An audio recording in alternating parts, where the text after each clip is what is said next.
de te voir cet après-midi. Je suis content de te voir cet après-midi.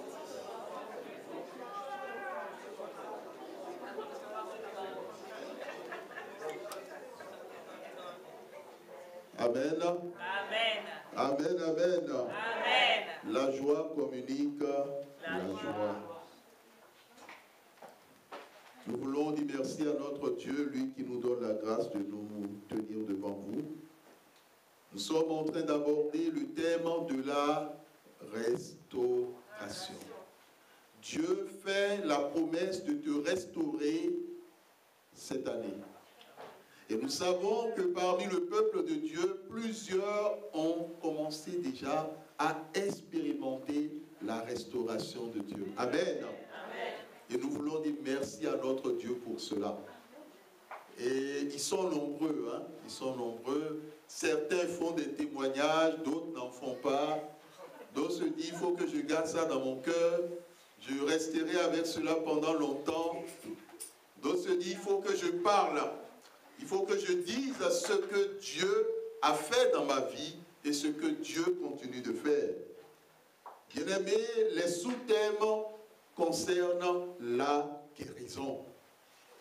Mon frère, ma soeur, nous avons entendu un texte. La fois dernière, les enfants nous ont fait la grâce sur le texte concernant l'Ancien Testament.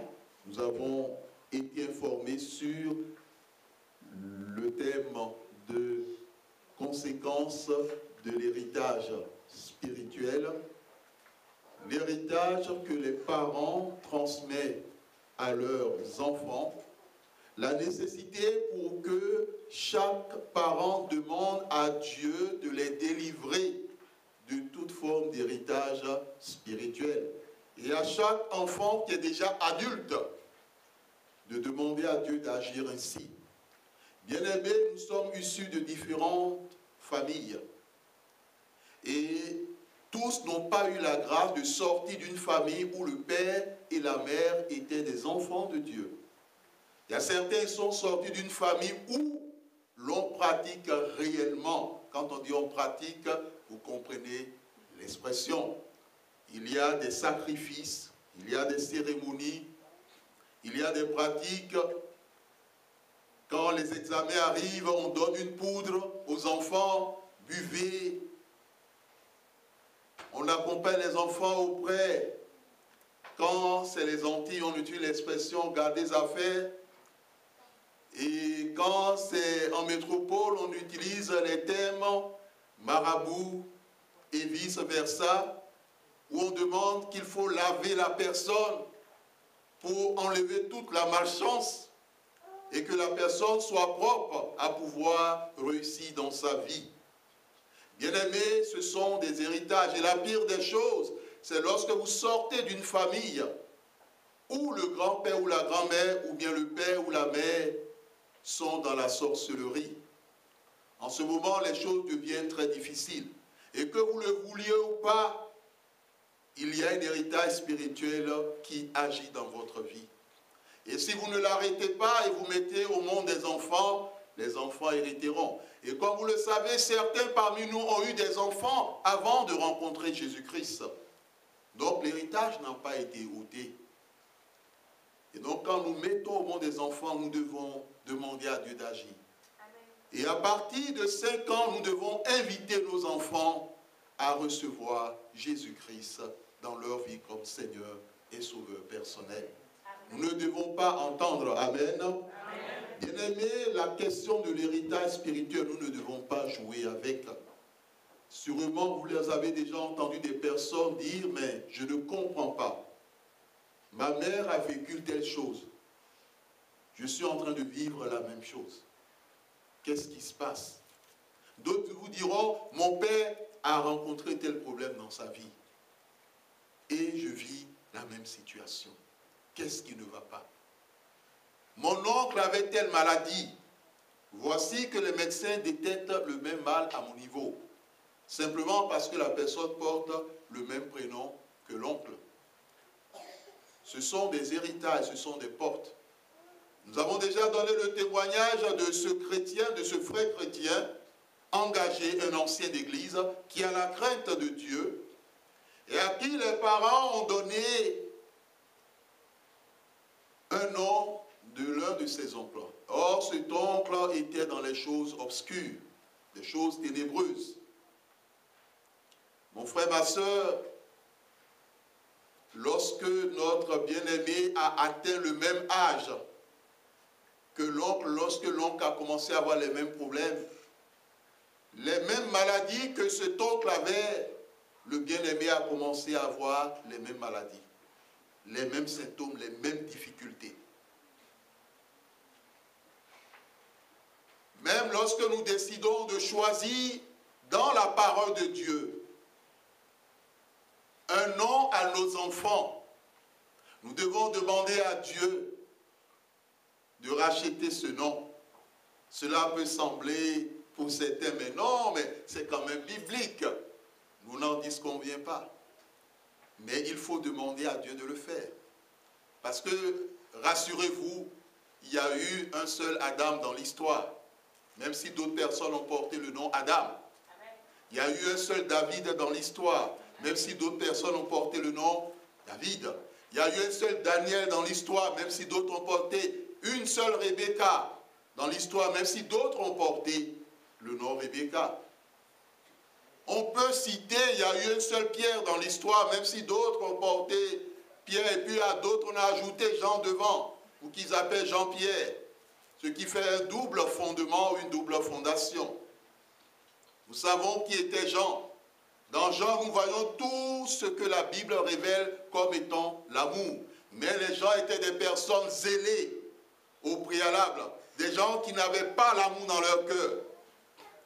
Jean n'avait pas l'amour dans son cœur. C'est le Christ qui a modélé. Le Christ a fait du Jean haineux un Jean qui aime. Amen. Amen. Vous voyez que c'est ces deux qui ont dit à Jésus à travers leur mère, fais que l'un soit à ta gauche, l'autre à ta droite. C'est ces deux qui ont dit, permets qu'on invoque le feu sur ce village des Samaritains, ce village qui a refusé de te recevoir. Jésus leur a dit, vous ne savez pas ce que vous demandez. Bien-aimés, il faut que Dieu rachète. Vous saviez, David, prénom cet exemple, a eu beaucoup d'ennemis dans sa vie. Et donc, lorsque vous donnez à votre fils le nom de David, attendez-vous à ce qu'il ait beaucoup d'ennemis. Sauf si vous demandez à Dieu de racheter le fait qu'il porte ce nom. Même ce nom, si cela a un sens biblique. Nous connaissons l'histoire de Rebecca. Elle a eu des difficultés pour pouvoir accoucher. Bien-aimée dans le Seigneur. Il a fallu la prière de son mari pour que Dieu fasse grâce. On peut citer les pierres, n'en parlons pas. Bien-aimé, l'Éternel t'aime. Amen. Et aujourd'hui, nous voulons parler d'une personne appelée Élie. Amen. Et personne ne porte le nom Élie ici. Hein? Il n'y a pas d'Élie. Il y a Élisée qui existe. Il y a des gens qui donnent Élisée même à des personnes de sexe féminin. Donc c'est un choix. Nous voulons parler d'Élie. Bien-aimés dans le Seigneur, nous avons à lire le texte de 1 Roi 17, versets 17 à 24. Que la personne qui est prévue pour la lecture puisse nous lire le texte de 1 Roi 17, versets 17 à 24. Prenons nos Bibles comme les chrétiens de Bérée qui, lorsque les apôtres parlaient, vérifiaient si ce qu'ils disaient était exact. Nous allons lire dans le texte de 1 Roi 17, versets 17 à 24.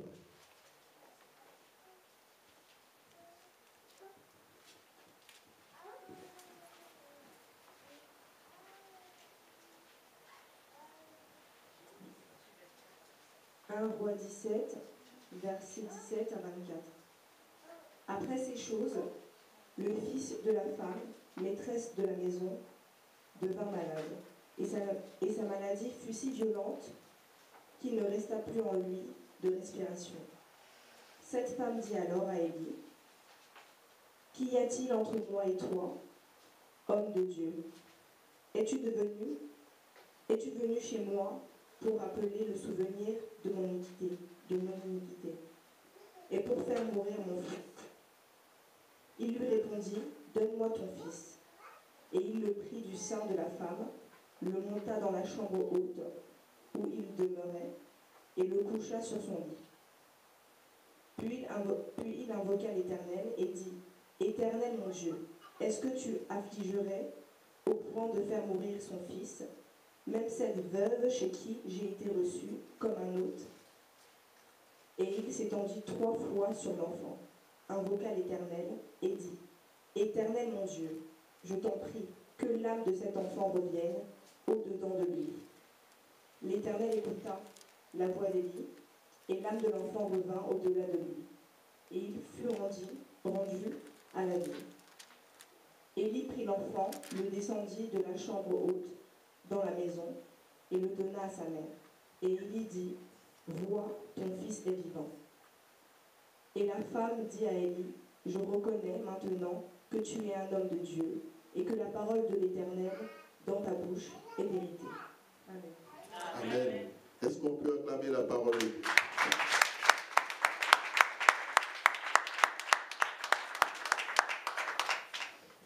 Amen. Amen.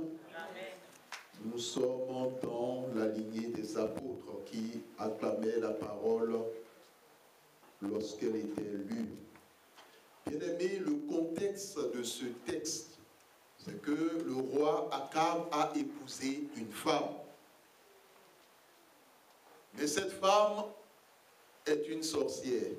Elle s'appelle Jézabel. Et quand Jézabel est arrivée en Israël, elle a mis en place le culte de Baal, d'Astarté, le culte de Moloch.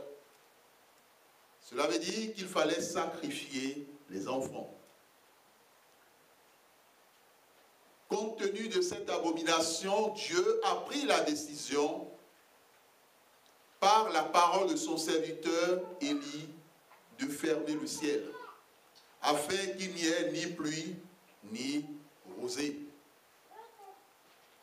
La sécheresse frappe le pays d'Israël. Dieu demande premièrement à Élie d'aller près d'un cours d'eau. Élie est resté pendant un certain temps. Le torrent de Kérit, après l'eau du torrent s'est asséchée. Alors Dieu donne une instruction à Élie en lui disant, Élie, je t'envoie chez une veuve, une femme. Je déjà touché son cœur afin que cette dernière puisse te donner à manger, puisse prendre soin de toi. Bien-aimé, ce qui est important dans ce texte, c'est de comprendre que dès le départ, Élie obéit aux instructions de Dieu. Mon frère, ma soeur, quand tu es avec Dieu, obéis à ses instructions. Même si les hommes te disent de faire le contraire. N'entre pas dans la vision humaine, mais demeure toujours dans la vision de Dieu. Dieu est le commencement, Dieu est la fin. Et toute instruction que l'Éternel te donne sera toujours pour ton bien. Élie peut dire, mais je ne connais pas cette veuve. Tout comme certaines personnes, mais tel ministre a l'apôtre Henri ou bien le docteur Pasteur, mais je ne le connais pas. Pourquoi, Seigneur, tu demandes qu'il prie pour moi? Bien-aimé dans le Seigneur, l'Éternel est souverain. Le plus important, c'est de suivre ses instructions. Lorsqu'on écoute la parole de Dieu, cela est source de vie. Amen. Mais lorsqu'on n'écoute pas la parole de Dieu, cela est source de chagrin, source de difficultés et de problèmes. Élie ne connaît pas cette femme, mais Dieu lui parle. Élie fait confiance à l'Éternel. Mon frère, ma soeur, quels que soient les problèmes, les difficultés que tu peux rencontrer, que tes enfants peuvent rencontrer dans leur vie, sache que Dieu t'adressera une parole. Amen. Il t'adressera une parole de bénédiction. Il t'adressera une parole de restauration. Il t'adressera une parole dont la finalité est de te bénir et de t'accorder la bénédiction. À toi de lui faire confiance. À toi d'écouter ce qu'il te dit. Les hommes peuvent te tromper. Les femmes peuvent te tromper. Mais il y a une personne qui ne trompe jamais. Il est l'Éternel, le Dieu Tout-Puissant. Il n'est pas un homme pour mentir, nous rappelle Balaam le sorcier, ni fils de l'homme pour se repentir. Parce que ce qu'il déclare, il accomplit. Ce qu'il dit, il exécute. Parce qu'il est Dieu. Et Dieu veut que tu lui fasses totalement confiance. Il arrivera des moments de doute dans tes situations, dans tes difficultés. Il arrivera des moments où tu te diras, est-ce que ça vaut encore la peine de prier à l'Éternel? Est-ce que ça vaut encore la peine d'aller dans la maison de Dieu pour le servir? Est-ce que ça vaut encore la peine de jeûner? Est-ce que ça vaut encore la peine de continuer à se battre? Bien-aimé, l'Éternel est fidèle. Parler avec Dieu, c'est la prière. Quelle que soit la situation, tu prieras sans cesse. La Bible dit dans 1 Thessaloniciens 5, priez sans cesse, à partir du verset 17. Élie a écouté, et nous connaissons l'histoire de la veuve de Sarepta. Élie, quand il entre dans la ville, il la voit en train, vous verrez cela dans les versets 8 à 16, nous avons lu les versets 17 à 24, Élie la voit en train de ramasser du bois, Élie l'a appelé, il a demandé d'aller lui chercher de l'eau, avec toute la politesse possible. Bien-aimés dans le Seigneur, lorsque vous avez en face de vous un ministre ou une ministre de Dieu qui vous respecte, respectez en retour la personne. C'est la moindre des choses. Même si ce n'est pas un ministre, si c'est un enfant de Dieu qui te respecte, respecte cette personne en retour. C'est très important. Élie demande en disant, je te prie. La femme est allée apporter de l'eau. Après avoir bu, que fait Élie? Pour nous qui avons déjà lu l'histoire, que fait Élie? Qu'est-ce qu'il demande à la femme après qu'il ait bu de l'eau? Non, pas les ministres. Je m'adresse au peuple de Dieu. Qu'est-ce que nous qui connaissons l'histoire de la veuve de Sarepta, après que Élie ait bu l'eau que cette femme lui a envoyée, lui a amené, oui, il demande le pain. Il lui dit, bon, j'ai bu, ça va me chercher à manger. Prépare-moi quelque chose, j'ai faim, je vais manger. La femme dit à Élie,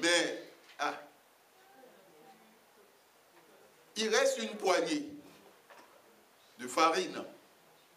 Et j'ai fait un programme sur cette poignée de farine.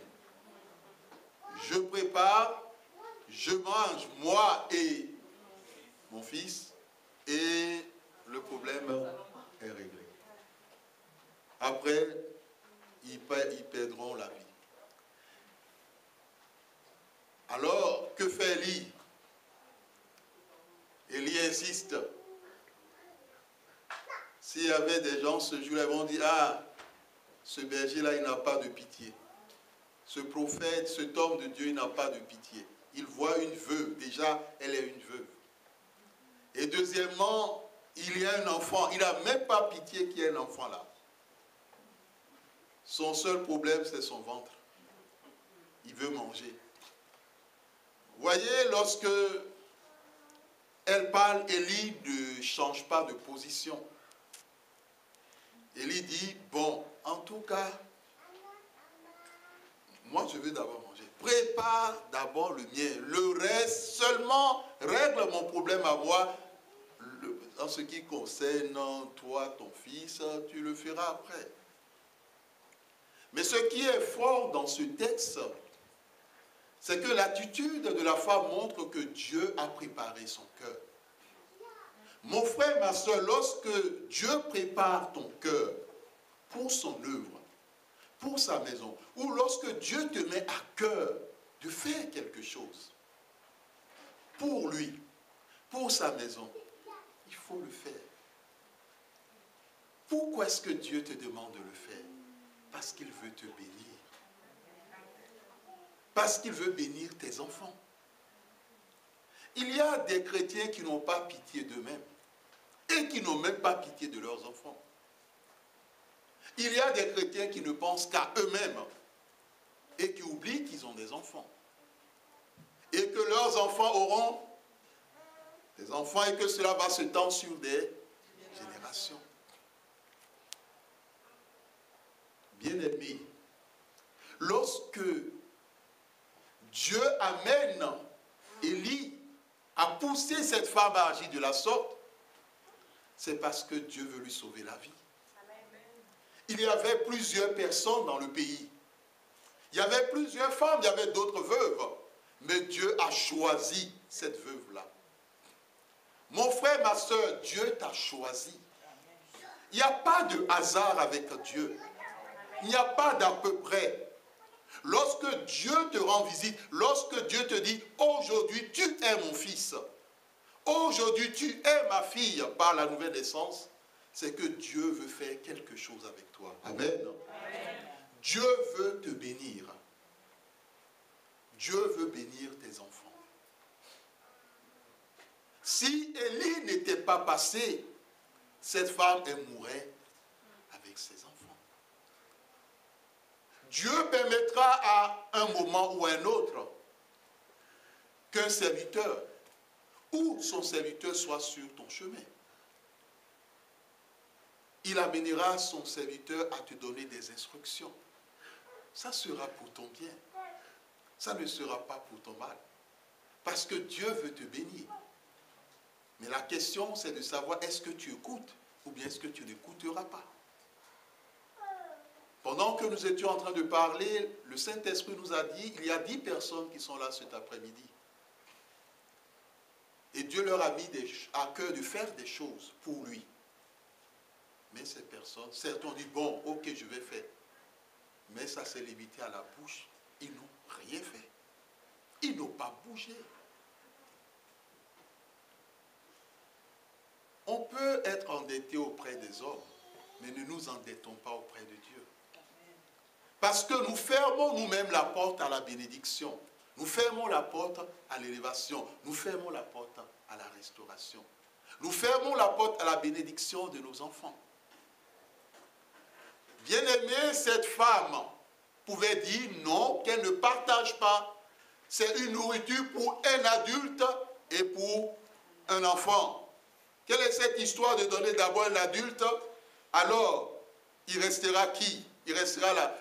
Et la question, c'est de savoir est-ce que l'adulte laissera un peu même, est-ce qu'il ne va pas tout manger. Avec Dieu, n'allons pas avec notre raison ou notre raisonnement. La Bible dit que les voies de Dieu ne sont pas nos voies. Les pensées de Dieu ne sont pas nos pensées. Tu ne peux pas marcher avec Dieu avec tes pensées, ni avec ta raison. Elles te feront toujours défaut. On marche avec Dieu par la foi. Amen. La Bible dit que le juste vivra par sa foi. Amen. Regardez les évangiles, regardez la parole de Dieu, regardez les patriarches. Chacun d'eux a marché avec Dieu par la foi. Ceux qui ont cherché à utiliser leur raison, ils se sont retrouvés dans des situations compliquées, des situations difficiles. Et pour certains, les problèmes existent jusqu'à aujourd'hui, comme le problème de la Palestine. Parce que là, nous avons les enfants d'Isaac, les descendants d'Isaac, et nous avons les descendants d'Ismaël. C'est le problème de la Palestine. Aujourd'hui, les enfants d'Isaac et les enfants d'Ismaël ne s'entendent pas. Ils sont prêts à aller jusqu'aux mers, à la guerre, à s'entretuer et vice-versa. Bien-aimés dans le Seigneur, la parole de Dieu est sortie pour cette femme. quand nous prenons le verset 17, la Bible dit après ces choses, donc après ces bonnes choses, parce que quand Élie a reçu ce que la femme, Élie a donné la parole de Dieu, que désormais l'huile ne va pas manquer, ni la farine. Et la Bible dit, durant tout le temps de la sécheresse, cette femme n'a manqué de rien. Amen. Il y a des personnes qui pensent que quand ils donnent à Dieu, ils manqueront des choses. Ils manqueront de quelque chose. Bien aimé, c'est dangereux de réfléchir ainsi. C'est très dangereux.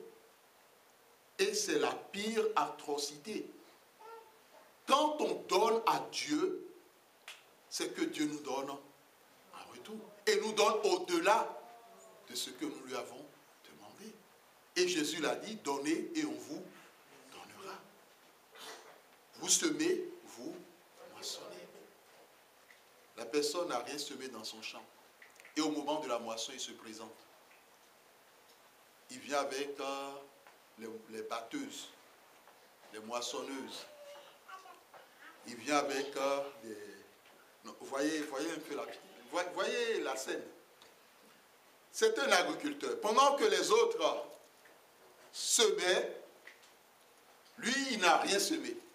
Mais le jour de la moisson, il est là avec une batteuse. Il est là avec une moissonneuse. Et il est là avec un nombre important d'ouvriers pour dire, bon, venez, nous allons moissonner. Quelle sera la réaction des ouvriers? Bien aimé, Dieu vous écoute. Il surprise, autre réaction,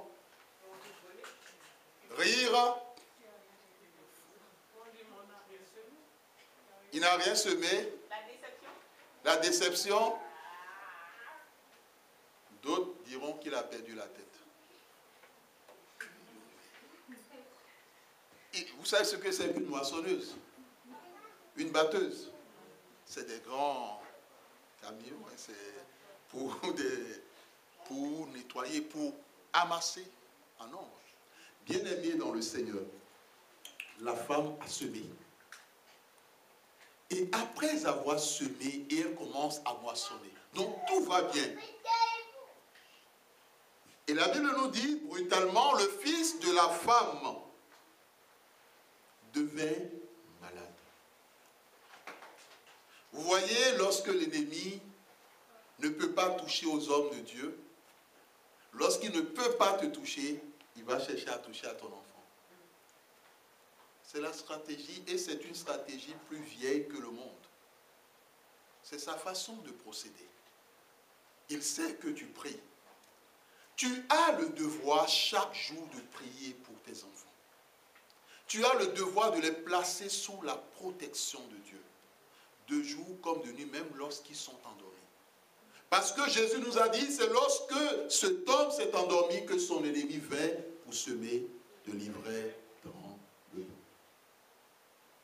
Certains ont eu des enfants qui très tôt se réveillaient avec des cauchemars. Ou en pleurant, ou quelquefois en criant, en disant, mais mon enfant, mais qu'est-ce qui se passe? Il y a des enfants qui sont venus réveiller leurs parents dans le lit pour dire, ah papa, il y a quelqu'un dans ma chambre. Ou bien il y a quelqu'un est dans la maison. Bon, comme le père aime son sommeil, oh, tu as rêvé, mon petit, va dormir, va dormir, va dormir.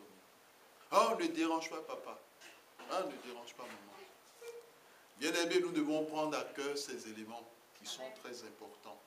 Lorsque nos enfants nous disent qu'ils ont vu quelque chose, c'est qu'ils ont vu quelque chose. On n'est pas dans la fabulation. Nous sommes dans la pensée de Dieu.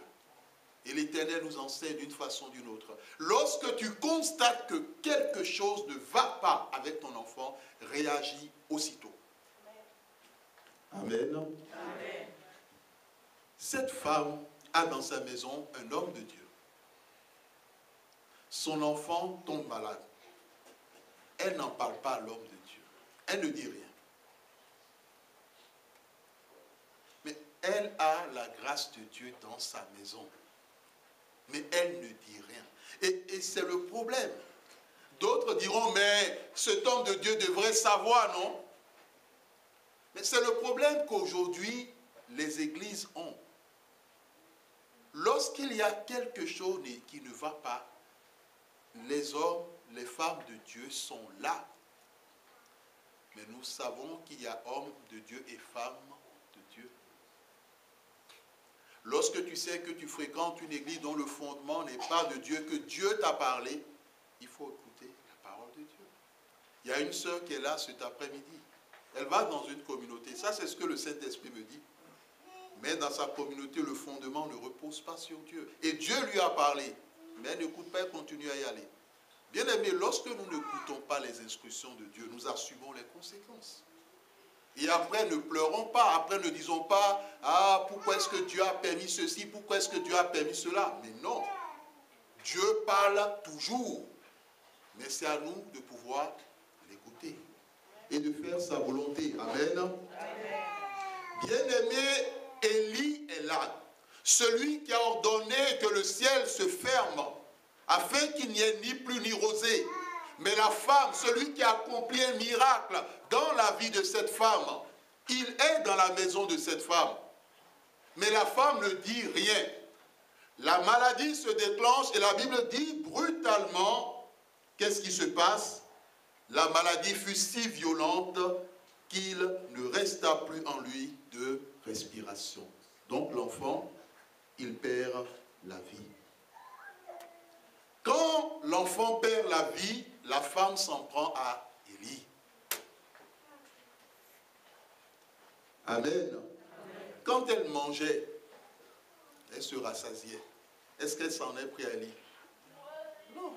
Le premier dit, bon, je prépare, je meurs, elle meurt, son enfant meurt, c'est fini. Maintenant, avec tout ce qu'ils ont reçu, elle a mangé durant longtemps. Elle a mangé durant des mois. Parce que la Bible dit 3 mois et 3 ans. 3 ans et 6 mois. Et donc, pendant 3 ans, elle se délectait. Au lieu qu'elle soit dans la tombe, elle est vivante, elle mange. Maintenant, quand quelque chose arrive, elle s'en prend à l'homme de Dieu. C'est le propre de l'humain. Quand l'humain est confronté à des situations, il oublie que dans ces problèmes, les hommes de Dieu ont prié pour eux. Les femmes de Dieu ont prié pour eux pour que Dieu leur fasse grâce. C'est vrai, ils ont été des instruments.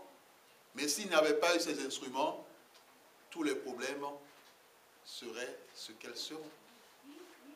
C'est ce pourquoi nous disons, si Dieu permet que l'homme de Dieu ou la servante de Dieu que vous avez à côté soit sur votre chemin, c'est une grâce de Dieu. Et je sais que depuis que Dieu a permis que l'un ou l'autre, que l'on s'est rencontrés ou bien que nous nous sommes rencontrés, dans la vie de plusieurs, il y a eu beaucoup de choses que Dieu a fait. Il y a eu de grandes choses que Dieu a accomplies. Parce que ça fait partie du projet de Dieu. La femme s'en prend à l'homme de Dieu. Es-tu venu chez moi pour rappeler le souvenir de mon iniquité et pour faire mourir mon fils? C'est l'attitude, comme nous dit l'Éternel, de certains. Quand ils donnent à Dieu, après ils regrettent d'avoir donné à Dieu. Ils regrettent. Ah, vraiment, comme j'ai donné ma dîme, j'ai du mal à payer mon loyer. Ah, dis donc, si je n'avais pas donné cette dîme-là,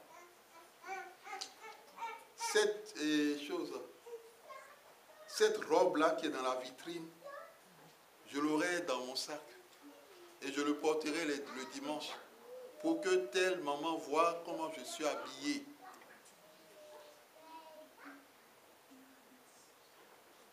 Bien-aimés, quand nous venons dans la maison de Dieu, nous venons pour qui? Il y a des personnes qui ne savent pas qui ils viennent rencontrer quand ils viennent dans la maison de Dieu. Bien-aimé, quand tu viens, c'est toi et Dieu. Même si tu es avec tes parents, c'est d'abord toi et Dieu. Et il faut avoir cela dans ton cœur. Bien-aimé dans le Seigneur, ce qui est très important, le prophète s'est tourné vers l'Éternel. Le prophète a pris l'enfant. Le prophète de Dieu a invoqué l'Éternel parce que l'âme de cet enfant n'était plus là. Il a demandé à Dieu de ramener à la vie l'âme de cet enfant. Le Seigneur s'est manifesté et l'âme de l'enfant est revenue. Dieu est tout-puissant. Est-ce qu'on peut acclamer notre Dieu?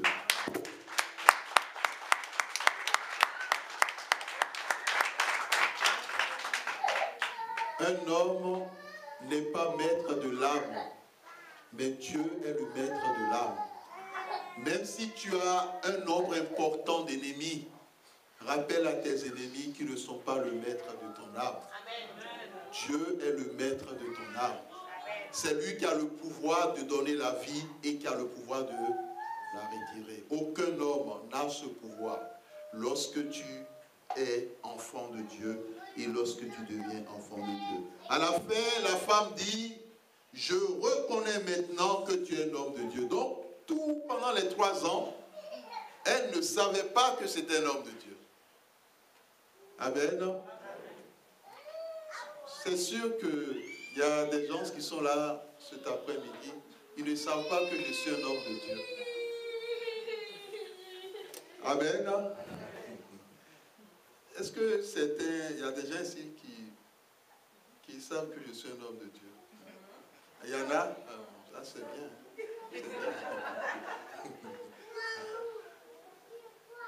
Bien-aimé dans le Seigneur, elle a ajouté, et que la parole de l'Éternel dans ta bouche est vérité.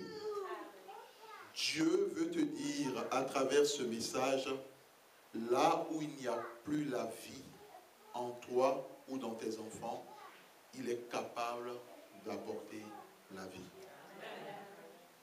Et cela dans tous les domaines. Là où il n'y a plus d'espoir, il veut te dire cet après-midi qu'avec lui, il y a encore de l'espoir. Ne te décourage pas. Ne baisse pas les bras. Dis-lui d'apporter la vie. Que ce soit dans tes enfants, que ce soit dans ta vie professionnelle. Demande à Dieu sa résurrection. Jésus-Christ est la résurrection et la vie.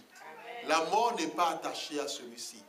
Nous voulons dire merci à notre Dieu parce que ce matin à Strasbourg, nous avons prié pour une sœur en Christ. Elle avait des douleurs au niveau de la poitrine. Et pendant la prière, l'Éternel nous a montré sa situation. Nous avons vu un homme qui était debout. Et cette personne a creusé une tombe.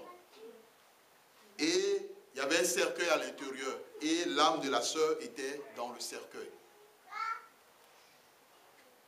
Nous bénissons l'Éternel. L'Éternel n'a pas raté la personne. Rassurez-vous. Et il a sorti l'âme de cette sœur, de cette tombe. Et il a mis la personne à la place. Dieu est un Dieu de justice. Amen. Et Dieu combat toujours pour ses enfants. Faisons-lui confiance. Que Dieu bénisse sa parole. Amen.